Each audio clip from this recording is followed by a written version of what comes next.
Breaking news Ambedkar Konaseema జిల్లా ఓడరేవు గ్రామంలో తీవ్ర ఉద్రిక్తత నెలకొంది. ఓడరేవు గ్రామ ప్రజలు ఓఎన్జీసీకి వ్యతిరేకంగా నిరసనలు తెలుపుతూ ధర్నాకు దిగారు. ఓఎన్జీసీ నిర్లక్ష్య వైఖరి వల్ల ఓడరేవు గ్రామంలో విద్య ఉపాధి లేకుండా పోయి చదువుతున్న యువత నిరుద్యోగులు కూరుకుపోయారని అన్నారు. మా గ్రామాన్ని పట్టించుకునే వాళ్లే లేకుండా పోయారని కన్నీరు మున్నీరయ్యారు. గ్రామంలో తినడానికి తిండి లేకుండా పోయిందని, రోడ్డుపైనే మహిళలు పిల్లలు గ్రామస్తులందరూ బైఠాయించి వంటలు కూడా వండుతున్నారు. గ్రామంలో కనీస సౌకర్యాలు కూడా లేకుండా పోయాయని, ప్రభుత్వం హామీ ఇచ్చిన ఏ పనులు కూడా చేయలేదని వాపోయారు. ఓడరేవు గ్రామాన్ని దత్తత తీసుకుని రూపురేఖలు మార్చాలని కోరారు.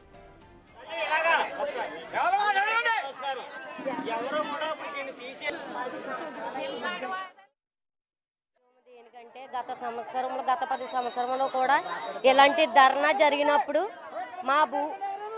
ఇదివరకు గతంలో మా ఊర్లో ధర్నా ఇటు రీతిగానే జరిగినప్పుడు గత సంవత్సరంలో 10 సంవత్సరాల కిందట మా ఊరిని దత్తత తీసుకుంటానని, వాటర్ ఇస్తానని, కరెంట్ ఇస్తానని, గ్యాస్ ఇస్తానని ఇదివరకు మాట్లాడారు ఓఎన్జీసీ వారు మా అధికారులతోటి. అది ఎప్పుడు అమలు చేయలేదు. మంచినీళ్ళు మాత్రం ఇచ్చేవారు, అట్టుకొచ్చి ఒక బాటిల్ అది 2-3 నెలలు జరిగిన తర్వాత ఆఫ్ చేసేశారు.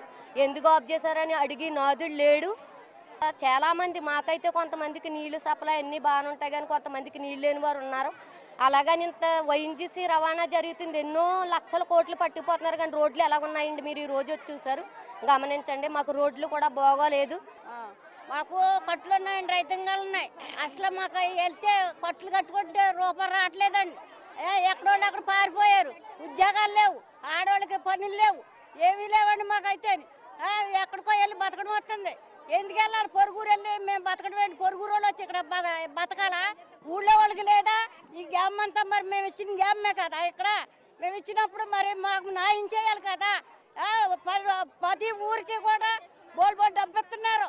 గ్రామానికి చంటి పిల్లలకు కూడా ఆడవాళ్ళు కానీ మగవాళ్ళు కానీ అన్ని సౌకర్యాలు చేస్తున్నారు. మా ఊళ్ళో సౌకర్యాలు ఏమీ లేవు మాకు. మేము ఎలా బతకాలి? మరి ఇల్లు కూడా మాకు 27 మేము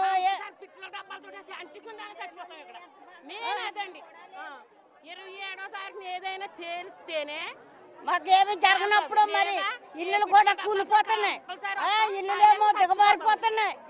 వాళ్ళు వెళ్ళి గుల్లైపోయింది ఊరంతా. మాకు బతుకుదారు ఏంటి?